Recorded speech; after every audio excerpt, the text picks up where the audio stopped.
नमस्कार सभी को, मैं Navneet Gautam's classes of physics में आप सभी का स्वागत करता हूं। तो जैसा कि आप सभी जानते हैं, बीएससी थर्ड ईयर फिजिक्स में आपकी जो बुक चल रही है उसका नाम है रिलेटिविटी एंड स्टैटिकल फिजिक्स। उसकी फर्स्ट यूनिट चल रही है हमारी। तो आइए आज एक नेक्स्ट टॉपिक पढ़ेंगे जिसका नाम है गैलीलियन ट्रांसफॉर्मेशन। ठीक है, गैलीलियन ट्रांसफॉर्मेशन। गैलीलियन ट्रांसफॉर्मेशन को हिंदी में कहेंगे, देखो ट्रांसफॉर्मेशन को कहते हैं रूपांतरण, यानी रूप परिवर्तन। ठीक है, तो रूपांतरण क्या होता है? रूप परिवर्तन। और इसे हिंदी में क्या कहेंगे? गैलीलीय। और ट्रांसफॉर्मेशन को क्या कहते हैं? रूपांतरण।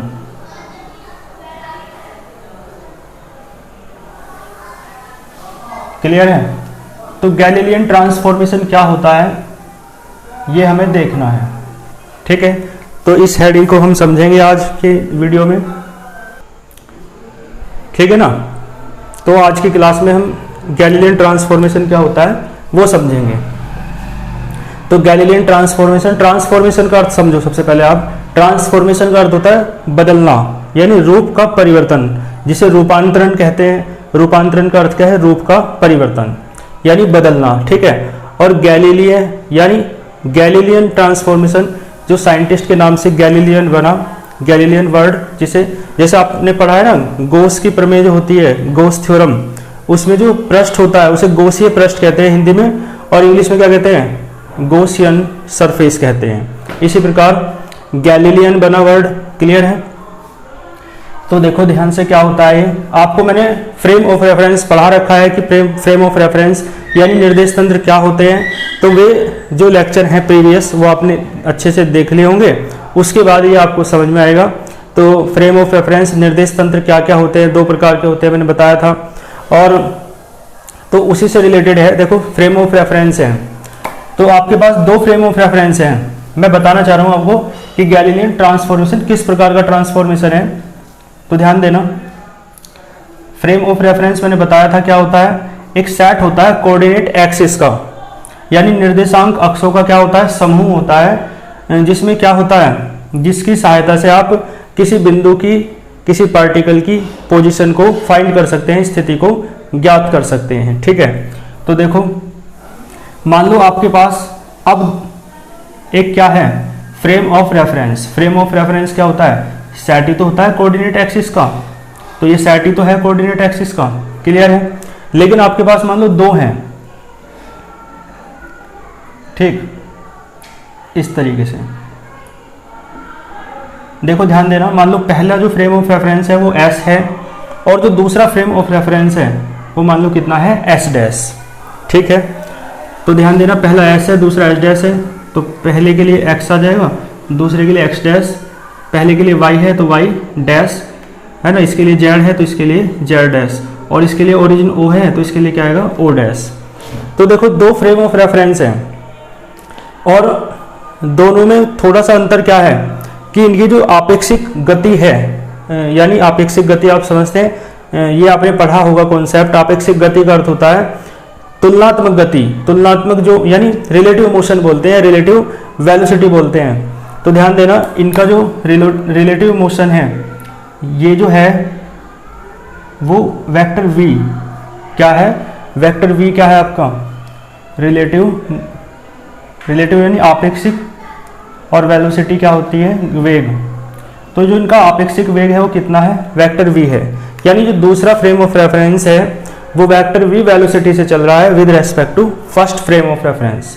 ठीक है, दोनों के बीच आपेक्षिक गति v है। अब एक बात सुनो, तो देखो कुछ फिजिकल क्वांटिटी, मैंने फ्रेम ऑफ रेफरेंस बताया था। फ्रेम ऑफ रेफरेंस क्या होता है या निर्देश तंत्र क्या होता है मैंने बताया था।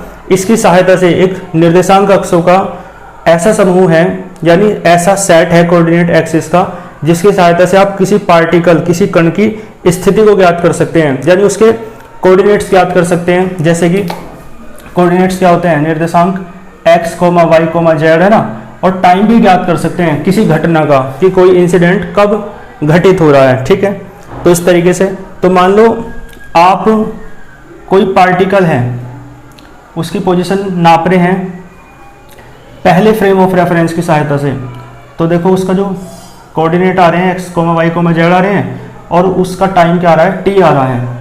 लेकिन आप दूसरे फ्रेम ऑफ रेफरेंस की सहायता से नापोगे तो मान लो उसका जो आ रहा है पॉइंट p मान लो, और उसके जो कोऑर्डिनेट्स आ रहे हैं x dash, y dash, z dash, और उसका टाइम क्या आ रहा है, t डैश। तो दोनों के अनुसार यदि नापोगे तो दोनों के लिए अलग अलग होगा। उदाहरण में देके बताता हूँ। जैसे कि आप एक बात बताओ, आप जमीन पर खड़े हैं और आप देख रहे हैं कि एक प्लेन जा रहा है, तो आपको उसकी स्पीड क्या लगेगी, बहुत ज़्यादा लगेगी। लेकिन आप ट्रेन में हैं तो आपको ट्रेन भी उसी डायरेक्शन में चल रही है और प्लेन भी उसी डायरेक्शन में चल रहा है, तो आपको स्पीड क्या लगेगी, कम लगेगी। और यदि आप प्लेन के भीतर ही आ जाएं तो आपको स्पीड क्या है, बिल्कुल पता ही नहीं चलेगी। यदि आप प्लेन के भीतर ही बैठे हैं तो आपको पता नहीं चलता है कि प्लेन रुका हुआ है या चल रहा है। ठीक है, तो कहने का मतलब है आप कहाँ से किस चीज़ के सापेक्ष तुलना कर रहे हैं, इस बात पर डिपेंड करता है। ठीक है, तो किस बात पर डिपेंड करता है कि आप कहाँ से चीज़ों को मेजर कर रहे हैं। प्लेन तो देखो उसी स्पीड से चल रहा है, लेकिन जो अर्थ पे खड़ा है, पृथ्वी पर खड़ा है व्यक्ति, उसके लिए उसकी स्पीड अलग महसूस होगी। जो ट्रेन में चल रहा है उसी डायरेक्शन में, उसके लिए अलग महसूस होगी। और जो प्लेन में बैठा है व्यक्ति, उसके लिए उसकी स्पीड अलग महसूस होगी। तो सबके लिए अलग अलग चीज़ें महसूस होती हैं। तो कहने का मतलब है क्योंकि हर कोई अलग पॉइंट ऑफ व्यू से देख रहा है, हर किसी का दृष्टिकोण कैसा है, अलग अलग है। तो फ्रेम ऑफ रेफरेंस क्या है, यानी जिसके द्वारा आप नापते हैं किसी घटना का टाइम, किसी जो पार्टिकल है उसकी पोजीशन। तो देखो पहले फ्रेम ऑफ रेफरेंस के लिए जो पोजीशन है आपकी वो है बिंदु P पर, पॉइंट P पर x, y, z, t। लेकिन आप दूसरे फ्रेम ऑफ रेफरेंस से नाप रहे हैं तो फिर वो अलग है। ठीक है, तो गैलीलियन ट्रांसफॉर्मेशन क्या कहता है कि आप एक फ्रेम ऑफ रेफरेंस में किसी फिजिकल क्वांटिटी को, किसी राशि को नापो, भौतिक राशि को, है ना, और उसे ट्रांसफर कर दो किसमें, दूसरे फ्रेम ऑफ रेफरेंस में। तो यानी किसी फिजिकल क्वांटिटी को एक फ्रेम ऑफ रेफरेंस में नाप करके दूसरे फ्रेम ऑफ रेफरेंस में ट्रांसफर कर देना, ये प्रोसेस जो है ये क्या कहलाता है, गैलीलियन ट्रांसफॉर्मेशन। ठीक है, तो चलो मैं डेफिनेशन लिख देता हूं। यानी देखो द प्रोसेस, ठीक है, द प्रोसेस ऑफ किसका है, प्रोसेस है ये ट्रांसफॉर्मेशन का, यानी रूपांतरण का। यानी रूपांतरण का वह प्रक्रम जिसमें एक निर्देश तंत्र में नापी गई या मापी गई भौतिक राशि दूसरे निर्देश तंत्र में क्या की जा सकती है, रूपांतरित की जा सकती है। तो ऐसा प्रक्रम क्या कहलाता है, गैलीलीय रूपांतरण कहलाता है। तो द प्रोसेस ऑफ ट्रांसफॉर्मेशन, और ट्रांसफॉर्मेशन उन्होंने बताया किसका है, किसी भौतिक राशि का, यानी क्या बोलते हैं, फिजिकल क्वांटिटी। तो ऑफ एनी फिजिकल क्वांटिटी। तो the process of transformation of any physical quantity, और कहां से कहां, मैंने कहा एक निर्देश तंत्र से दूसरे निर्देश तंत्र में। तो from one frame of reference, है ना, एक फ्रेम ऑफ रेफरेंस से दूसरे में, टू अनदर।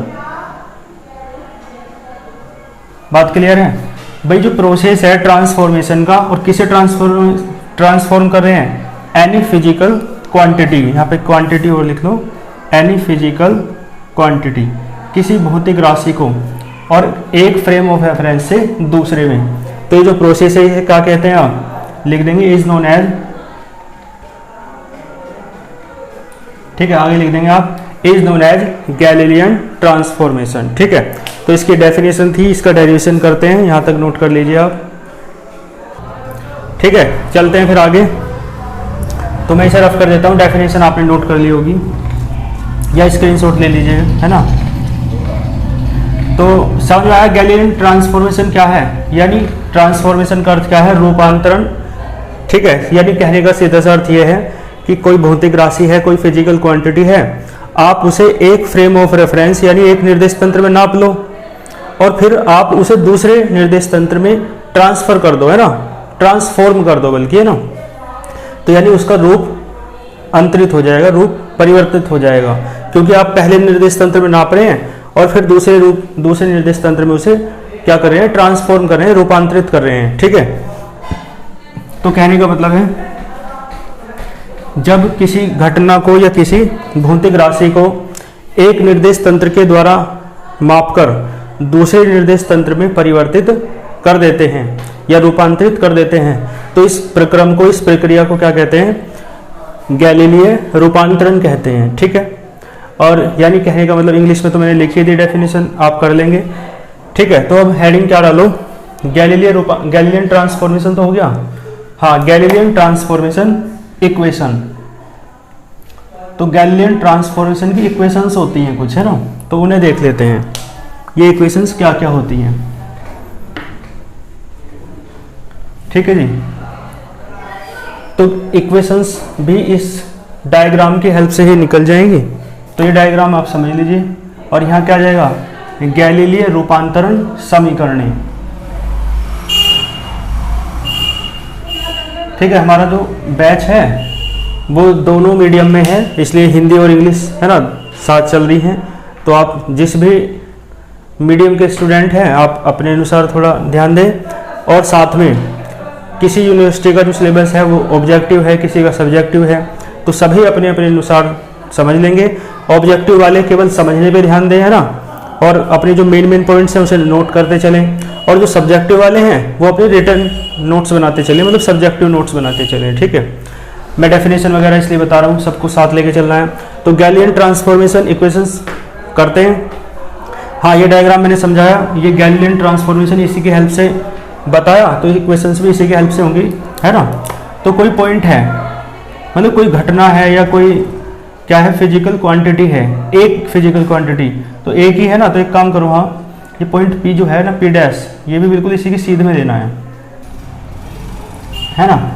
अब ठीक है, तो देखो पहले फ्रेम ऑफ रेफरेंस से देख रहे हैं, पॉइंट P के जो कोऑर्डिनेट्स है वो क्या रहे हैं, x, y, y, z, t, और दूसरे के अनुसार देख रहे हैं तो क्या आ रहे हैं, P डैश के x dash, y dash, z dash, t dash.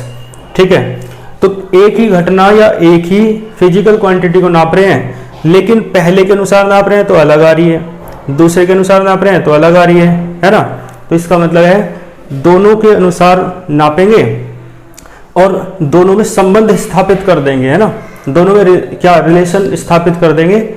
ठीक है, यानी x में x डैश में, y में y डैश में, z में z डैश में और t में t डैश में, तो जो इक्वेशंस आएंगी आपकी वो क्या होंगी, आपकी गैलीलियन ट्रांसफॉर्मेशन इक्वेशंस। ठीक है, गैलीलीय रूपांतरण समीकरण। ठीक है, तो यहां तक समझ में आया आपको। तो देखो घटना एक ही रहती है, लेकिन क्या है, उसे देखने वालों का जो दृष्टिकोण है वो अलग अलग होता है, तो इसी कारण घटनाएं अलग अलग दिखती हैं। जैसे एक डायग्राम आपने देखा हुआ है ना, इस तरीके से, है ना, होता है इस तरीके से, है ना। अब देखो इसे इधर वाला व्यक्ति देखता है तो 6 लगता है, और इधर वाला देखता है तो 9 लगता है, तो समझ रहे हो ना, लेकिन डायग्राम तो एक ही है। तो कहने का मतलब है सब कुछ पॉइंट ऑफ व्यू पे डिपेंड करता है, दृष्टिकोण पे डिपेंड करता है। ठीक है, जैसे देखो आप एक घटना और देख लो, उदाहरण के तौर पे मान लो एक नदी है और उसमें एक नाव है। ठीक है जी, एक व्यक्ति किनारे पे खड़ा है, तो उसके लिए जो नाव में बैठा व्यक्ति है वो मोशन में है या नहीं, गति में है, क्योंकि ये तो स्थिर खड़ा है और नाव चल रही है, तो नाव भी चल रही है, तो ये व्यक्ति भी तो चल रहा है इस व्यक्ति के लिए, तो इस व्यक्ति के लिए ये किस में है, मोशन में है। ठीक है, लेकिन एक व्यक्ति नाव में और बैठा है।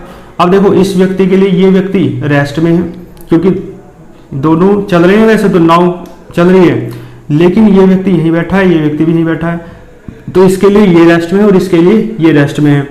ठीक है, तो यानी जो नाव के भीतर है व्यक्ति, वे दोनों एक दूसरे के लिए क्या है, रेस्ट में है, विराम में है, जबकि जो किनारे पे व्यक्ति खड़ा है उसके लिए दोनों ही किस में है, व्यक्ति मोशन में है, गति में है। तो देखने का दृष्टिकोण हुआ ना, तो चीजों को आप अलग अलग तरीकों से देख सकते हैं, क्योंकि मेन चीज ये है आप देख कहां से रहे हैं, है ना। तो पूरी दुनिया में झगड़े इसी बात के तो हैं कि सबका पॉइंट ऑफ व्यू अलग अलग है, हर कोई अपने पॉइंट ऑफ व्यू को ठीक कहता है, लेकिन रिलेटिविटी ये कहती है कि पॉइंट ऑफ व्यू, है ना, मेन चीज होती है पॉइंट ऑफ व्यू। तो चीज़ों को देखने का दृष्टिकोण है और कुछ नहीं है। तो यहाँ भी देखो आप पहले फ्रेम ऑफ रेफरेंस से इस घटना को, इस पॉइंट को देख रहे हैं तो क्या आ रहा है, कोऑर्डिनेट्स हैं x, y, z, t, और दूसरे के अनुसार देख रहे हैं तो ये आ रहा है। तो है ना, दोनों के अनुसार एक ही पॉइंट जो है, जो बिल्कुल एक सीध में है, एक ही पॉइंट मानो जब एक सीध में है, तो दोनों के कोऑर्डिनेट्स कैसे आ रहे हैं, अलग अलग आ रहे हैं। इसका मतलब है फ्रेम ऑफ रेफरेंस, यानी कहाँ से आप चीज़ों को नापते हैं, वो सबसे मेन बात होती है। ठीक है, चलो इक्वेशंस करते हैं। तो यहाँ तक समझ आ रहा है आपको, और मैंने बताया आपसे, ठीक है। तो ये पहला फ्रेम ऑफ रेफरेंस है, दोबारा देख लो इस डायग्राम को, जिसका नाम S है, और ये x, y और ये z एक्सिस। ये दूसरा फ्रेम ऑफ रेफरेंस है ना, x डैश, y डैश और z डैश, इसका नाम है S dash, frame of reference का।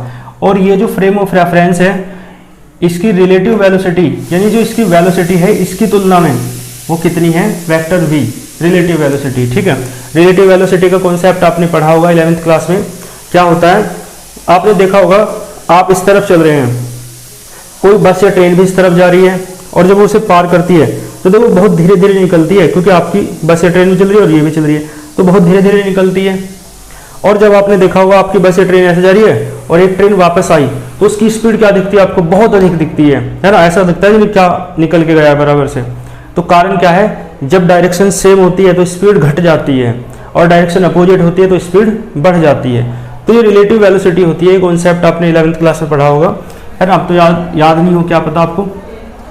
तो इन दोनों की जो रिलेटिव वेलोसिटी है, आपेक्षिक जो वेग है वो कितना है, v है। ठीक है, यानी कहने का मतलब ये है कि मान लो ये 10 की स्पीड से चल रहा है, तो अगले वाला जो है ना 10 प्लस v की स्पीड से चल रहा है, तो देखो रिलेटिव वेलोसिटी कितनी आई, v।